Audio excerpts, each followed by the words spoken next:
Dr. Nix adjusted his compound eyes as the transport shuttle descended through Earth's atmosphere. The insectoid researcher had seen dozens of worlds, but this blue planet looked remarkably ordinary from space. Too much water, he thought, clicking his mandibles in disapproval.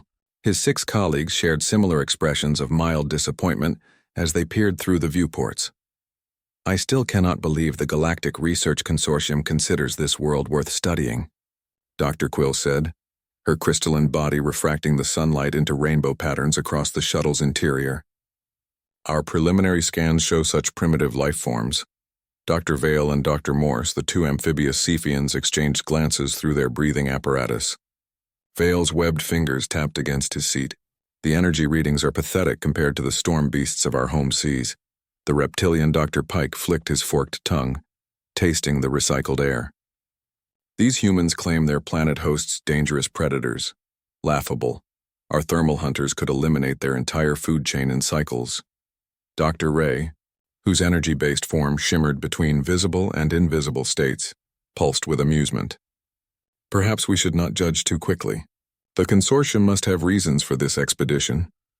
Dr. Wing, the avian representative, preened his metallic feathers dismissively.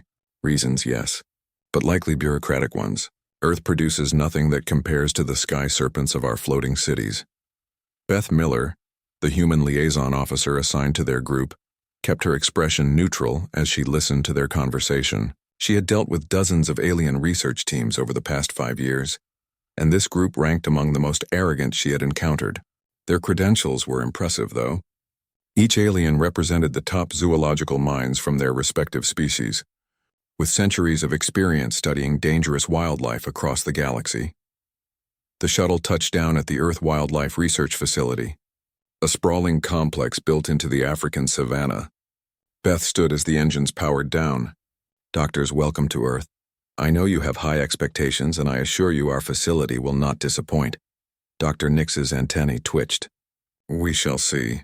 Your preliminary reports mentioned creatures capable of threatening intelligent life. Frankly, we find this difficult to believe.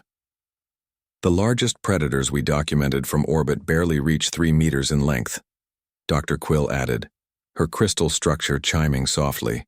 On Vorthak Prime, our young hunt creatures 10 times that size for sport. Beth led them out of the shuttle and across the landing pad. The facility's main building rose before them, a modern structure designed to blend with the natural landscape. Size isn't everything when it comes to Earth's wildlife. We've learned to respect even our smallest predators. Dr. Pike laughed, a hissing sound that made nearby facility workers glance nervously in his direction. Respect for small predators.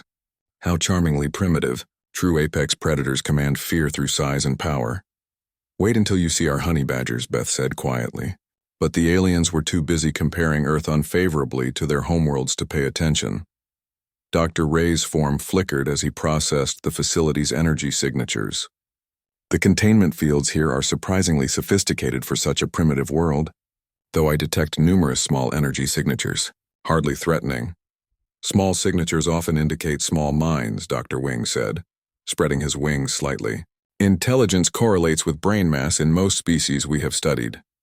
Dr. Vale checked his moisture levels and adjusted his breathing apparatus.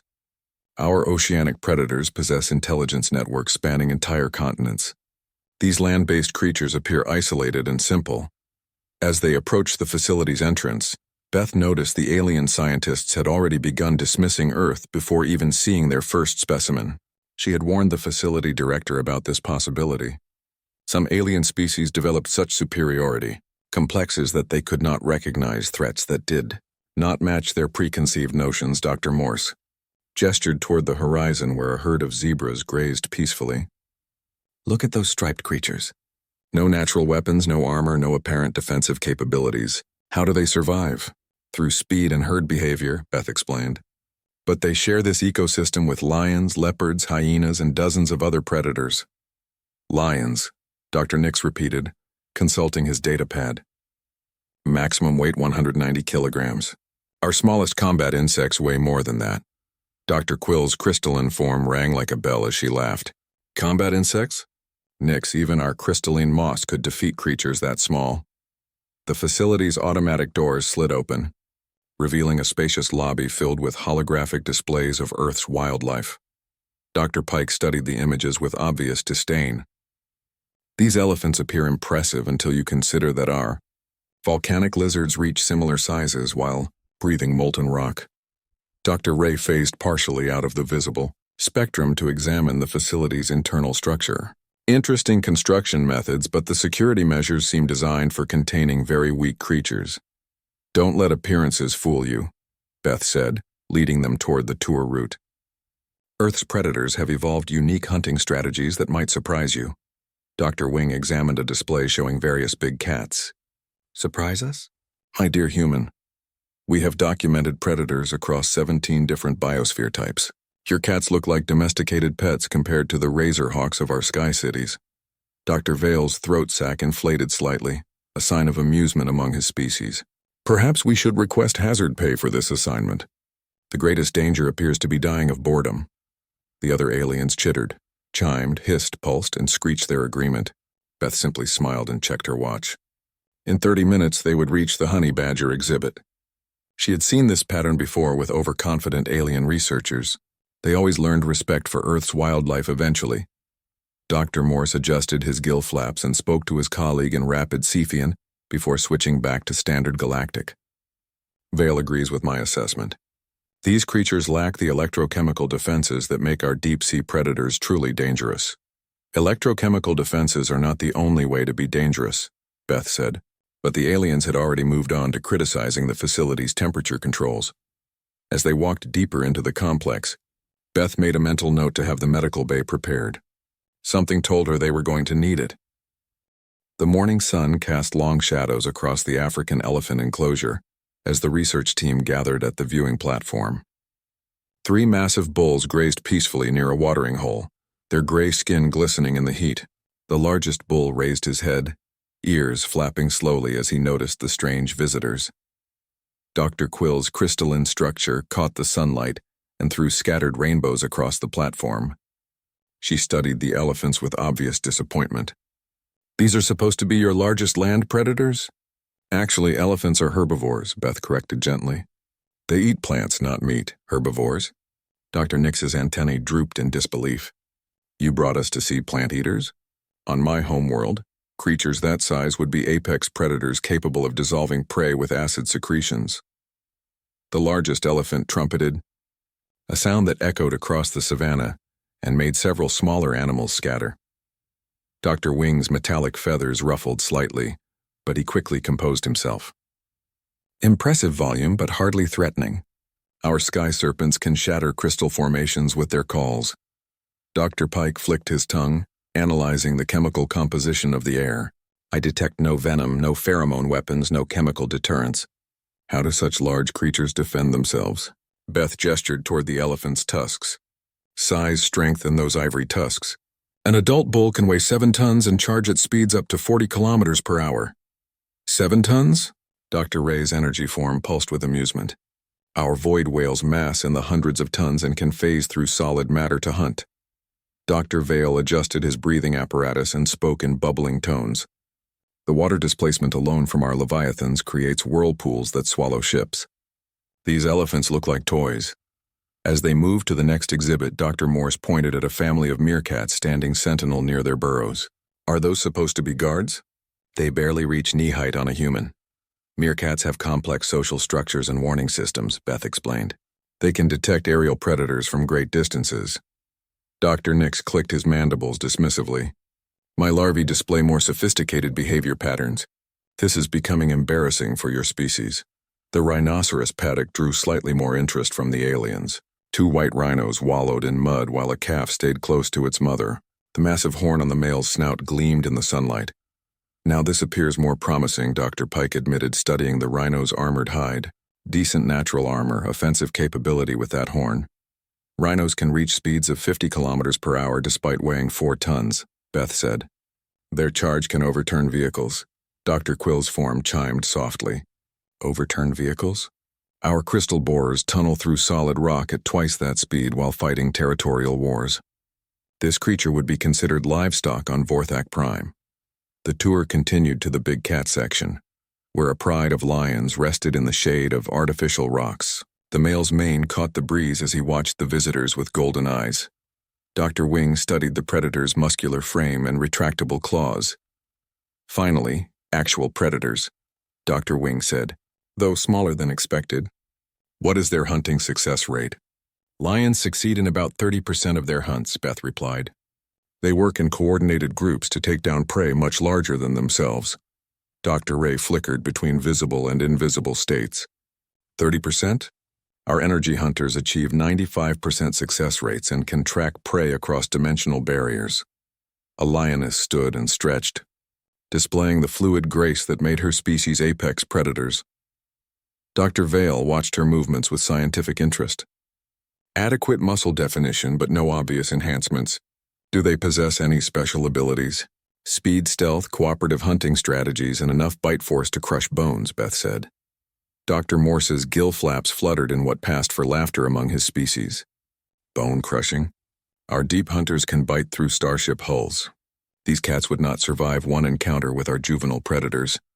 The Siberian tiger exhibit prompted similar dismissive reactions. Despite the tiger's impressive size and obvious predatory adaptations, the aliens found it lacking compared to their homeworld fauna. Beautiful striping pattern, Dr. Nix acknowledged. But pattern alone does not create an effective predator. Our hive hunters coordinate through quantum entanglement across light years. Dr. Pike tested the air near the tiger enclosure. I smell territorial markings, but the pheromone composition is surprisingly simple. Basic chemical communication at best. The grizzly bear habitat elicited the strongest reaction yet from Dr. Quill. The massive brown bear stood on his hind legs, reaching nearly 3 meters in height. His claws caught the sunlight like organic knives. Impressive size for this world, Dr. Quill admitted, though our crystal bears reach twice that height and can manipulate gravity fields for hunting. Grizzlies have bite forces exceeding 800 pounds per square inch, Beth said. They can run faster than horses despite weighing 800 pounds. Dr. Wing preened his feathers thoughtfully. 800 pounds per square inch? Respectable for such a primitive world. Our storm eagles generate pressures measured in tons per square inch. Dr. Ray's energy form stabilized as he focused on the bear. The creature shows signs of intelligence, but nothing approaching the strategic thinking of our plasma predators. As they prepared to move toward the smaller predator exhibits, Dr. Vale turned to Beth with obvious condescension. Your facility is well maintained, and these creatures show interesting adaptations for such a young world. However, I must ask why the consortium considers Earth's wildlife worth studying. Perhaps the dangerous creatures are kept elsewhere, Dr. Morse suggested. These specimens seem more suited for entertainment than research. Beth checked her schedule and smiled. Actually, we're moving to our most dangerous predators next.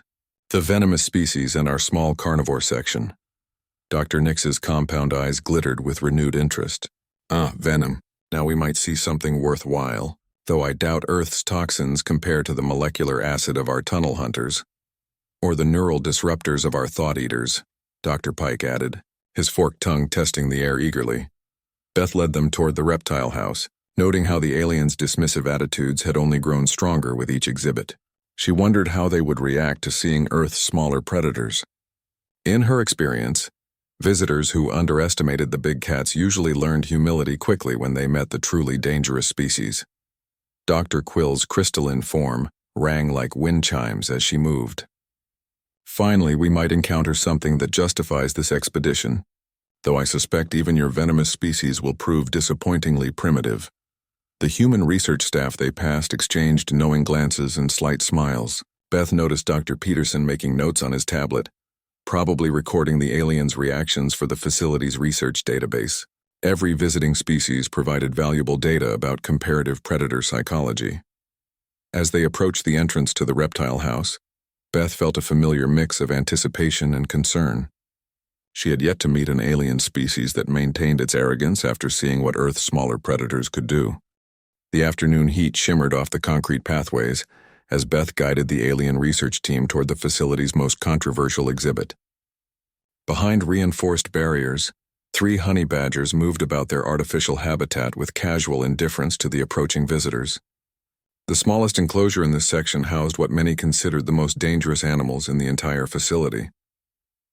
Dr. Vale paused at the information placard, his amphibious features twisting into confusion. Honey badger. Weight range 12 to 16 kilograms. Length 60 to 70 centimeters. He turned to Beth with obvious disbelief. You saved the smallest creatures for last? Size can be deceiving, Beth replied, watching as Brutus, the largest male, rolled over in the dust. His black and silver coat made him look almost cuddly compared to the massive predators they had seen earlier. Dr. Nix approached the viewing window, his compound eyes adjusting to study the three animals more closely. These appear to be some form of burrowing omnivore. Are they perhaps venomous? Do they carry infectious diseases? No venom, no diseases, Beth said. Just attitude. Dr. Quill's crystalline form chimed with laughter. Attitude? You are suggesting that temperament makes a creature dangerous? My dear human, our crystal wolves can restructure matter at the molecular level. Attitude is irrelevant when facing true predators. The second honey badger, a female named Duchess, wandered over to investigate an enrichment toy. She bit it experimentally, then proceeded to tear it apart with methodical determination. Pieces of supposedly indestructible material scattered across the enclosure floor. Dr. Wing's metallic feathers ruffled slightly. Destructive behavior toward inanimate objects hardly constitutes dangerous predation. Our storm falcons hunt through dimensional rifts while manipulating weather patterns. Dr. Pike flicked his tongue, analyzing the chemical signatures around the enclosure. I detect elevated stress pheromones from the facility staff whenever they discuss these creatures. Interesting psychological response to such small animals.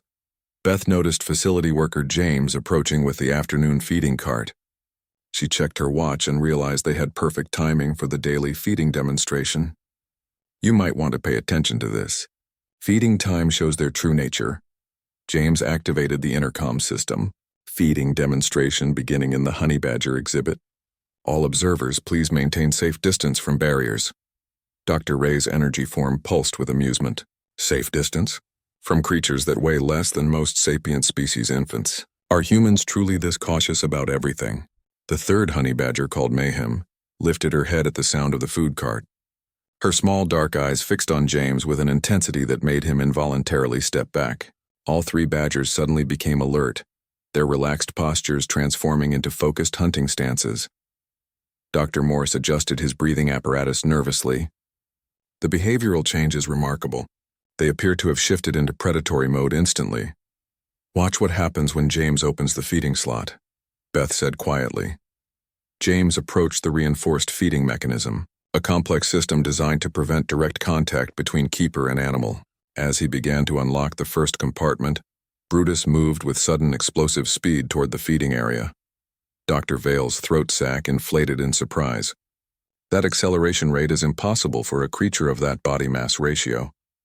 Honey badgers can reach speeds of 30 kilometers per hour in short bursts, Beth explained. But speed is not their most dangerous characteristic. James inserted the feeding pole through the designated slot and began distributing meat portions around the enclosure.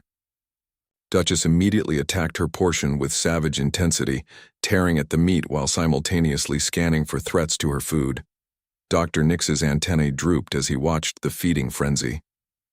The aggressive response to food distribution suggests resource scarcity adaptations, though the intensity level appears disproportionate to body size. Mayhem finished her portion and immediately approached Brutus, attempting to steal his food. Instead of defensive posturing typical of most species, Brutus launched himself directly at the larger female with no apparent concern for size disadvantage or injury. Dr. Quill's crystalline structure rang sharply. That smaller male just attacked a larger opponent without any preliminary threat displays. Such behavior would be considered suicidal among rational predators. Honey badgers don't back down, Beth said. Ever. From anything. The brief scuffle between Brutus and Mayhem involved no complex maneuvering or strategic positioning. Both animals simply attacked with relentless aggression until James distracted them with additional food portions. Dr. Wing studied the interaction with growing unease. Their fighting technique appears to be purely offensive with no defensive considerations. Do they lack self-preservation instincts? They have self-preservation instincts, Beth replied. They just define self-preservation differently than most species. Dr. Ray flickered between dimensions as he analyzed the badger's energy signatures. Curious. Their bioelectric patterns show no fear responses during aggressive encounters. Even our void predators display some caution when threatened. As James finished the feeding procedure and began securing the mechanisms, a maintenance alert chimed through the facility's communication system. Dr. Pike translated the technical jargon for his colleagues. Routine electromagnetic calibration required for the containment systems. Dr. Ray's form brightened with interest. Electromagnetic systems? My scanning equipment operates on similar principles. Perhaps I could assist with calibration procedures? Beth hesitated. That's not really necessary. Our technical staff handles all maintenance. Nonsense, Dr. Ray said, already beginning to interface with the facility's electromagnetic grid.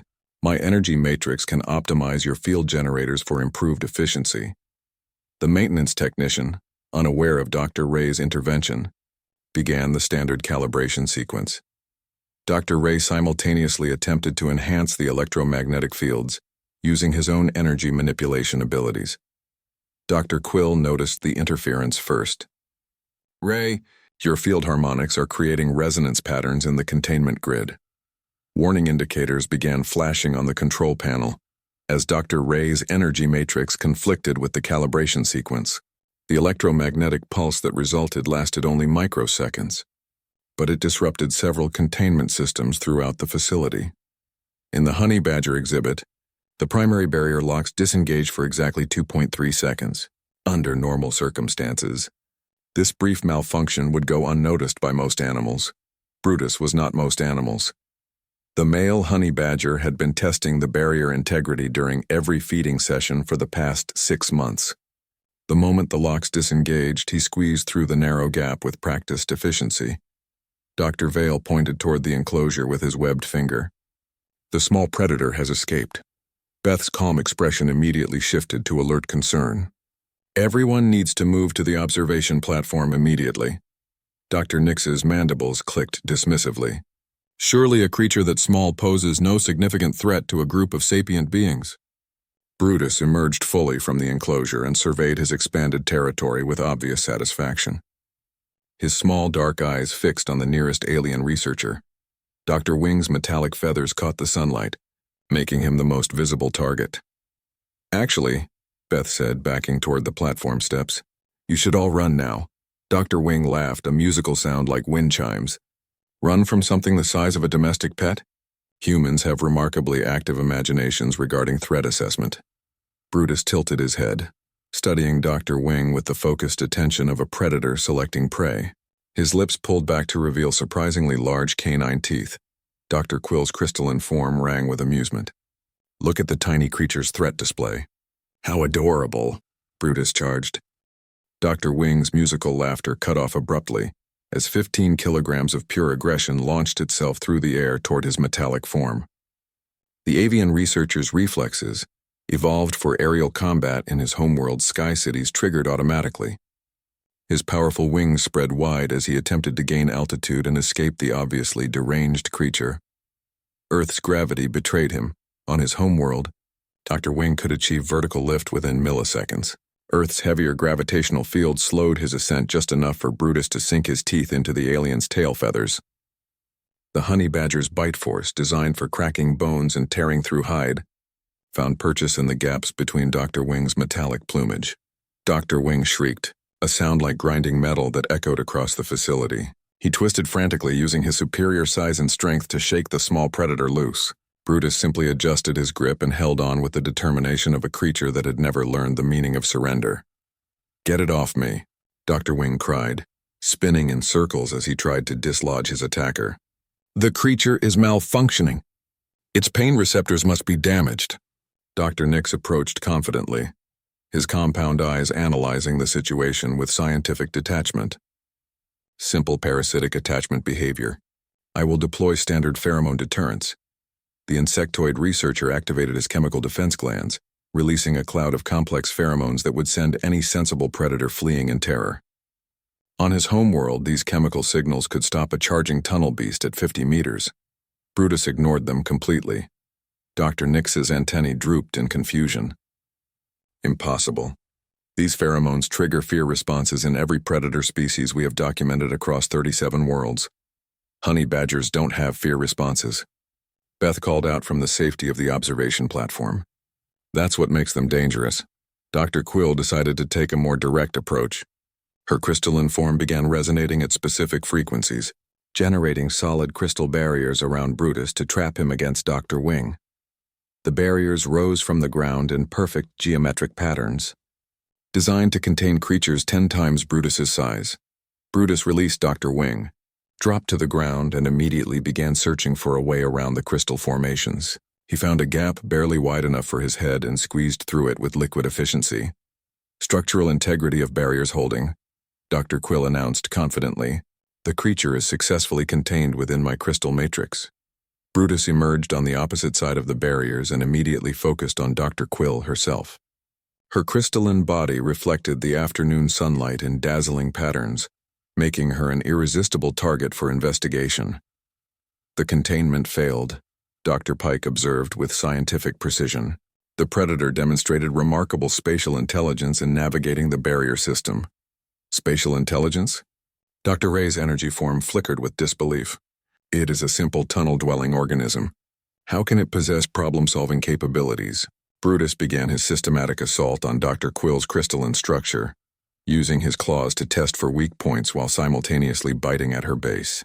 His teeth, designed for breaking open beehives and termite mounds, found purchase in the microscopic gaps between her crystal formations.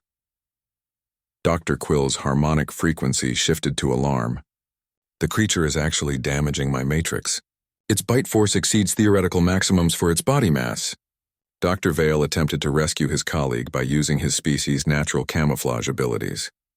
His amphibious skin shifted colors and patterns, blending perfectly with the surrounding environment. On his oceanic homeworld, this adaptation made him virtually invisible to predators and prey alike. Brutus lifted his head from his assault on Dr. Quill and sniffed the air. His nose, capable of detecting scents at concentrations measured in parts per billion, immediately located Dr. Vale despite the perfect visual camouflage. Olfactory tracking. Dr. Vale bubbled in dismay as Brutus oriented directly toward his position. The creature hunts by scent.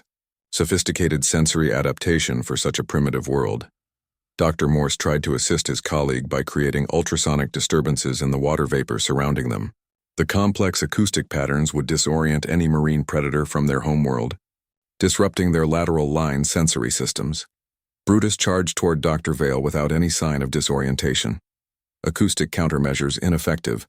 Dr. Morse reported unnecessarily as Brutus reached his colleague and began climbing up Dr. Vale's body with the persistence of a creature that viewed obstacles as temporary inconveniences. Dr. Pike decided to utilize his species' advanced thermal imaging capabilities to track the creature's movements and predict its next attack vector.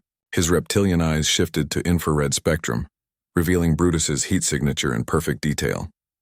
Thermal tracking established, Dr. Pike announced. Predicting movement patterns now. Brutus's heat signature suddenly accelerated beyond Dr. Pike's prediction algorithms. The honey badger moved with explosive randomness that defied pattern analysis, launching himself from Dr. Vale toward Dr. Pike. With no apparent regard for physics or common sense, Dr. Pike's thermal vision proved useless for dodging an opponent that attacked with pure instinct rather than tactical planning.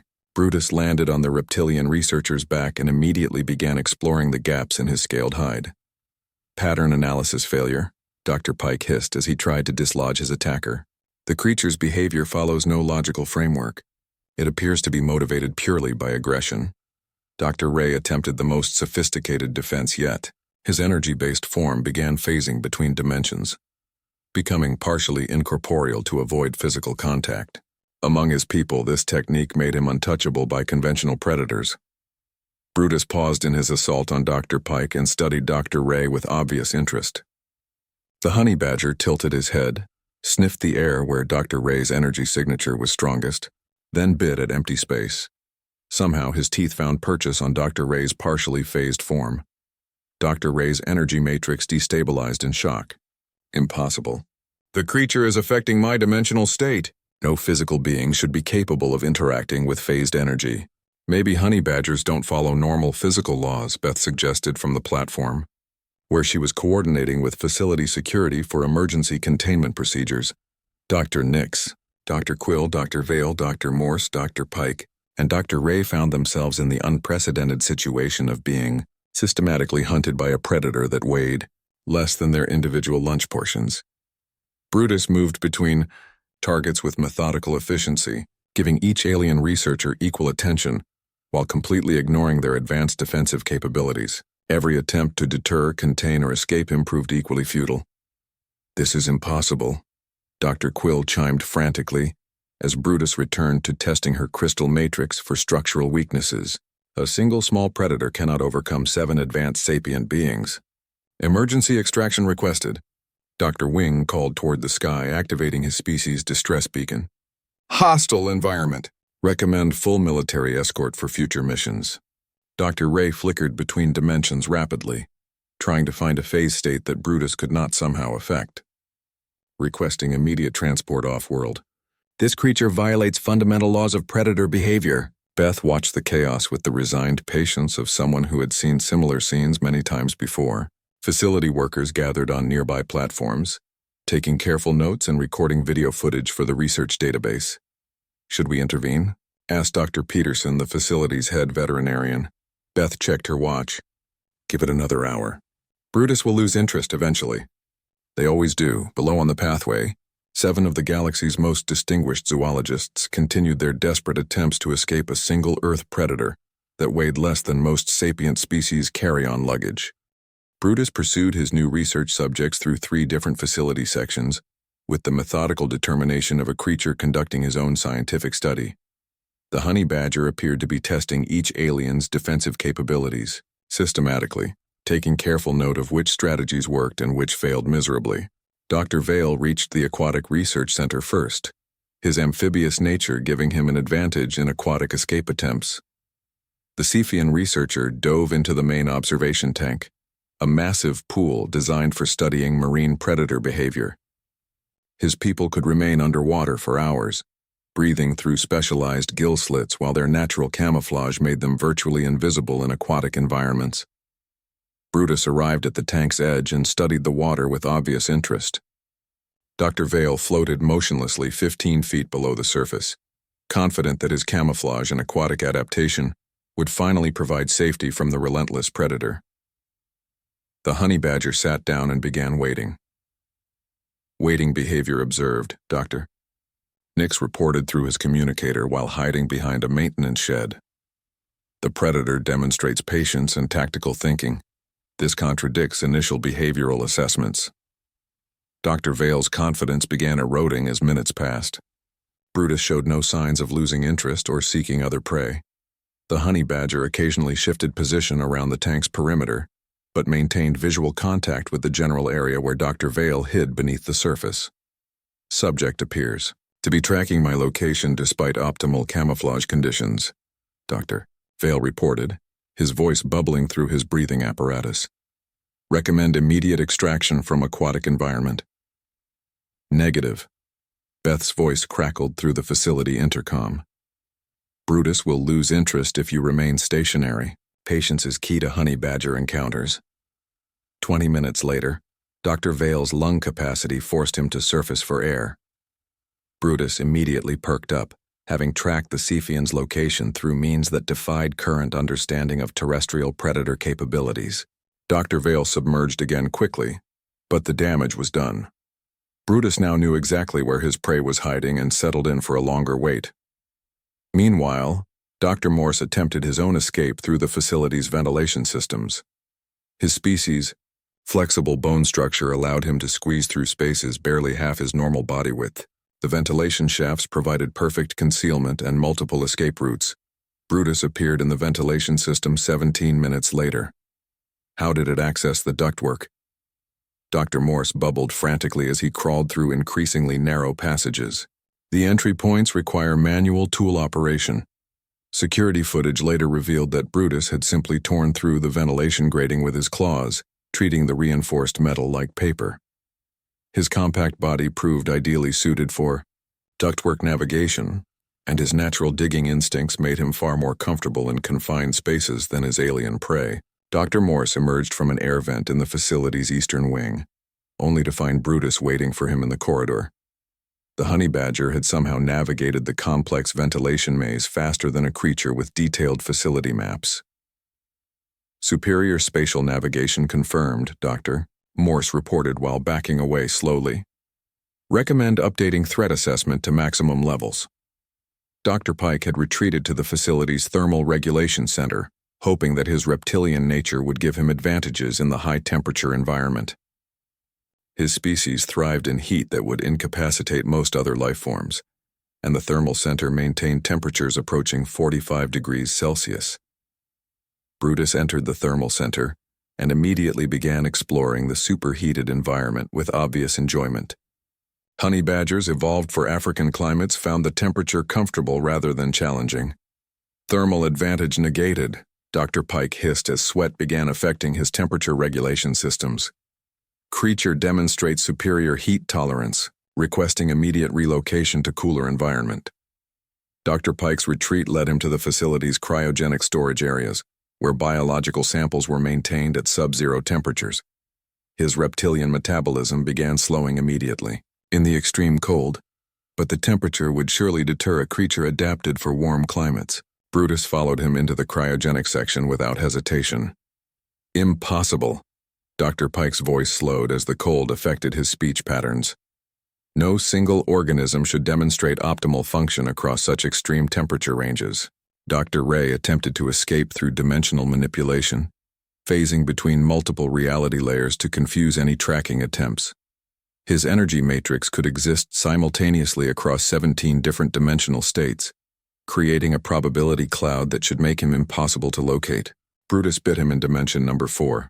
The creature is accessing alternate dimensional states. Dr. Ray's energy form fluctuated wildly. This violates every known law of physics.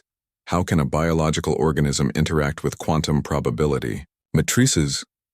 Maybe honey badgers just don't care about physics, Beth suggested over the intercom. Dr. Wing had taken refuge on the facility's highest observation tower, using his flight capabilities to reach areas no ground-based predator could access. His metallic feathers gleamed in the afternoon sunlight as he preened nervously while scanning for any sign of pursuit. Brutus appeared on the tower platform 30 seconds later. Climbing ability assessment severely underestimated, Dr. Wing reported while backing toward the platform's edge. Creature demonstrates vertical mobility comparable to specialized arboreal predators. The facility's security cameras captured Brutus's ascent of the observation tower. The honey badger had climbed the exterior wall using window ledges, architectural features, and pure determination to reach a platform 20 meters above ground level.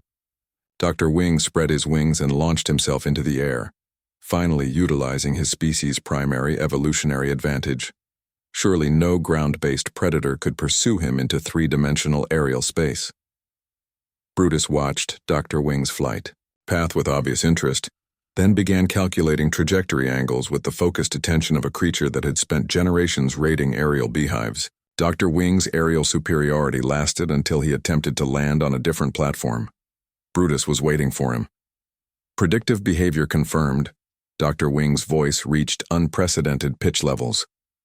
The creature anticipated my flight pattern and positioned itself accordingly. This suggests intelligence levels far exceeding initial estimates. Dr. Quill had taken refuge in the facility's geological laboratory, surrounding herself with crystal formations that resonated at frequencies designed to disorient organic nervous systems. The harmonic patterns would overwhelm any biological creature's sensory processing capabilities. Brutus entered the laboratory and immediately began destroying the crystal formations with systematic efficiency. His claws and teeth made short work of structures that would require specialized tools to damage. Acoustic countermeasures ineffective. Dr. Quill's harmonic frequency shifted to panic. Creature demonstrates resistance to sensory overload techniques. Structural damage to defensive formations exceeds anticipated parameters. Dr. Nix had barricaded himself in the facility's entomology lab, confident that his intimate knowledge of insect behavior would help him understand and counter the honey badger's hunting strategies. His compound eyes tracked every movement as Brutus approached the laboratory entrance. Behavioral analysis in progress, Dr. Nix reported, observing predatory patterns for defensive optimization. Brutus ignored the locked door and simply dug a hole through the wall beside it. His natural excavation abilities, designed for raiding underground termite colonies, made short work of the facility's construction materials. Structural integrity irrelevant to access capabilities, Dr. Nix observed, as Brutus emerged from his improvised tunnel. Creature treats architectural barriers as temporary obstacles rather than absolute deterrents. As the second hour of pursuit began, all 7 alien researchers found themselves herded into the facility's central courtyard. Brutus moved between them with practiced efficiency, ensuring none could escape while maintaining optimal positioning for continued harassment. "This is scientifically impossible," Dr. Quill chimed frantically. "A single predator cannot effectively hunt multiple prey targets simultaneously." "Coordinated pack hunting behavior observed," Dr. Vale bubbled. "Except the pack consists of only one individual." Beth watched from the observation platform as 7 of the galaxy's most distinguished zoologists cowered in a corner, while a single Earth predator maintained perfect territorial control over the entire courtyard.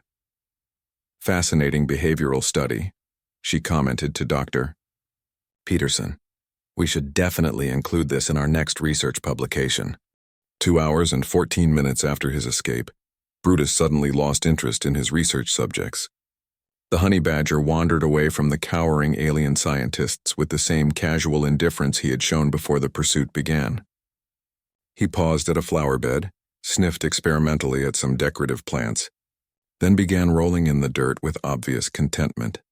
Dr. Wing remained frozen in his defensive crouch for several additional minutes before daring to move. His metallic feathers, once pristine and perfectly arranged, hung in disheveled clusters that would take hours to restore. Has the creature terminated its hunting behavior? "Brutus is done," Beth confirmed, climbing down from the observation platform. "Honey badgers have short attention spans for anything that doesn't involve food or territory disputes." Dr. Nix's compound eyes tracked the honey badger's movements with newfound wariness. The predator simply lost interest. It demonstrated sustained pursuit behavior for over 2 hours, then abandoned multiple prey targets without apparent cause. "That's normal honey badger behavior," Beth explained. "They investigate anything new in their environment thoroughly, then move on to other activities." "You were new and interesting. Now you're familiar and boring." Dr. Quill's crystalline structure rang with confused harmonics. "The creature was not actually hunting us for food?" "Honey badgers rarely hunt anything larger than themselves for food," Beth said. "Brutus was probably just curious about you. Maybe a little territorial about unfamiliar visitors in his space." Dr. Ray's energy form flickered uncertainly. "Curiosity? The creature subjected us to systematic predatory harassment because of curiosity." "Honey badgers investigate everything," Beth confirmed. "They're naturally inquisitive about new objects, creatures, or situations in their environment." Dr. Vale adjusted his breathing apparatus with shaking webbed fingers. "That level of aggressive investigation could have resulted in serious injuries. How do humans coexist with such creatures?" "Carefully," Beth replied. "We study their behavior, respect their space, and maintain appropriate safety protocols. Most importantly, we never underestimate them." Dr. Pike's forked tongue tested the air nervously. "Your safety protocols appear inadequate if a containment failure can result in such chaos." "Actually, our safety protocols worked perfectly," Beth said. "Nobody was seriously injured. The situation remained contained within the facility, and Brutus returned to his normal behavior patterns within acceptable time parameters." Dr. Morse's gill flaps fluttered in disbelief. "You consider this acceptable? 7 sapient beings were terrorized by a single small predator. You were inconvenienced by a curious animal that outweighs each of you by about 90%, Beth corrected. "If Brutus had actually intended to harm you, this conversation would not be happening." The alien researchers exchanged uncertain glances as they processed this information. Dr. Wing was the first to vocalize their growing realization. "Are you suggesting that the creature was restraining itself during the encounter?" "Honey badgers have claws capable of tearing through metal, jaws that can crack bones, and enough aggression to fight lions over food," Beth explained. "If Brutus had wanted to hurt you, your advanced defensive capabilities would not have mattered." Dr. Nix's antennae drooped as he considered the implications. The predator was investigating rather than attacking, and it demonstrated restraint despite our defensive responses. "Brutus was being playful," Beth said. "Rough playful, but playful nonetheless. He treated you like interesting toys that responded to stimulation. Dr. Quill's harmonic frequency shifted to embarrassment. We were toys? To a creature we dismissed as primitively small? Size has nothing to do with effectiveness, Beth pointed out. Earth's ecosystem shaped creatures that survive through intelligence, adaptability, and determination, rather than raw physical power. Dr. Ray's energy matrix stabilized as he processed this new perspective. Your planet's gravitational field and atmospheric composition would indeed favor compact, efficient predators over massive ones. Our predators learned to succeed through cleverness rather than size, Beth agreed. They developed psychological warfare, tool use, cooperative hunting, and pure stubborn persistence. Dr. Vale's throat sac inflated thoughtfully. Psychological warfare? You are suggesting that creatures' behavior was designed to create mental stress in prey species. Honey badgers don't back down ever, Beth explained. They fight until their opponent gives up or goes away. Most animals find this behavior so unusual and stressful that they retreat rather than continue fighting. Dr. Pike's thermal vision analyzed Brutus, who was now napping peacefully in the afternoon sunshine. The creature's stress levels appear minimal despite the extended encounter. No elevated temperature, no rapid breathing, no chemical stress indicators. Brutus enjoyed himself, Beth said. New visitors are the highlight of his week. He probably hopes you'll visit again soon. Dr. Wing's feathers ruffled nervously. You expect us to return? After this experience? Actually, yes, Beth replied. Because now you understand what makes Earth's predators special. They don't win through superior size or strength. They win through superior determination and intelligence. Dr. Morse adjusted his breathing apparatus and studied Brutus with new respect. The creature demonstrated problem-solving abilities that exceeded our predictions. Spatial navigation, tactical thinking, pattern recognition, and complete fearlessness, Dr. Nix added. It showed no hesitation when facing opponents larger than itself. Dr. Quill's crystalline form chimed softly. We assumed that effectiveness correlated with size. Our homeworld's predators succeed through massive physical advantages. Earth's predators succeed through psychological advantages, Beth explained. They think, adapt, and never give up. That makes them far more dangerous than any creature that relies solely on size. Dr. Ray flickered between dimensions thoughtfully. Your species coexists with such creatures daily. How do humans maintain psychological stability in such an environment? We learn to respect them, Beth said simply. We study their behavior, understand their needs, and never assume we can control them completely. Most importantly, we never underestimate them. Dr. Vale bubbled quietly for several moments before speaking. We underestimated Earth's wildlife based on size comparisons to our homeworld's fauna. You underestimated Earth's wildlife because you judged it by the wrong criteria, Beth corrected. Size, venom, armor, and energy weapons don't matter if your opponent simply refuses to acknowledge that they should lose. Dr. Pike tested the air with his tongue. The creature's chemical signature indicates complete confidence in any environment. No fear responses, no submission pheromones. Honey badgers don't have submission responses, Beth confirmed. They have two settings, curious and aggressive, sometimes both simultaneously. Dr. Wing preened his damaged feathers thoughtfully. Such creatures would be considered mythical on most civilized worlds. Predators that cannot be deterred, contained, or reasoned with. Earth has dozens of species with similar psychological profiles, Beth said. Wolverines, Cape buffalo, cassowaries, Tasmanian devils, shrews. Size varies, but the attitude remains consistent. Dr. Nix's compound eyes glittered with newfound interest. Your entire ecosystem is populated by creatures with honey badger-level determination? Not all of them, Beth replied, but enough to keep life interesting, and enough to ensure that humans learned humility and respect early in our development. Dr. Quill's harmonic shifted to something approaching awe. Your species evolved alongside predators that cannot be intimidated or controlled through conventional means. We evolved alongside predators that forced us to become smarter, not stronger, Beth corrected. Earth's wildlife taught humanity that intelligence and persistence matter more than size and power. As they prepared to leave the facility, Dr. Ray paused to study Brutus one final time. The creature appears completely peaceful now. No signs of the aggressive behavior we witnessed earlier. Brutus is taking his afternoon nap, Beth explained. He'll wake up in a few hours, eat dinner, and probably forget all about today's excitement. Dr. Morse adjusted his breathing apparatus nervously. Will you be updating your threat assessments for Earth's wildlife? Our threat assessments are accurate, Beth replied. You just needed to learn how to read them properly. Dr. Vale's throat sac inflated with what might have been laughter. We spent centuries studying galactic predators but failed to understand a single Earth creature. You understood Brutus perfectly, Beth said. You just didn't believe your own observations because they contradicted your assumptions about size and danger. As the alien research team prepared their departure reports, Beth noticed their attitudes had undergone complete transformation. Where they had once shown arrogance and dismissal, they now displayed respectful wariness and genuine scientific curiosity. Dr. Wing activated his communication array to contact the Galactic Research Consortium. Updating mission parameters. Earth wildlife requires comprehensive behavioral analysis before any future expeditions. Recommend full defensive protocols for all personnel. Dr. Nix added his own amendment to the report. Earth predators demonstrate psychological warfare capabilities that exceed current threat assessment models.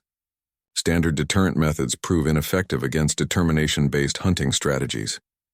Beth smiled as she watched the alien scientists board their transport shuttle. In her experience, visitors who learned respect for Earth's wildlife always became better researchers. They returned to their homeworlds with broader perspectives about what made predators truly dangerous. As the shuttle disappeared into Earth's atmosphere, Dr. Peterson approached Beth with his data tablet. How should we classify this encounter for the research database? Beth considered the question while watching Brutus wake up from his nap and begin investigating a butterfly that had landed near his enclosure. File it under Successful Educational Demonstration, and make sure to note that honey badgers remain undefeated against visiting alien researchers. Current record? Dr. Peterson asked. 47 alien research teams, 0 defeats, Beth replied. Though Brutus is getting lazy in his old age. He used to keep them running for at least 3 hours.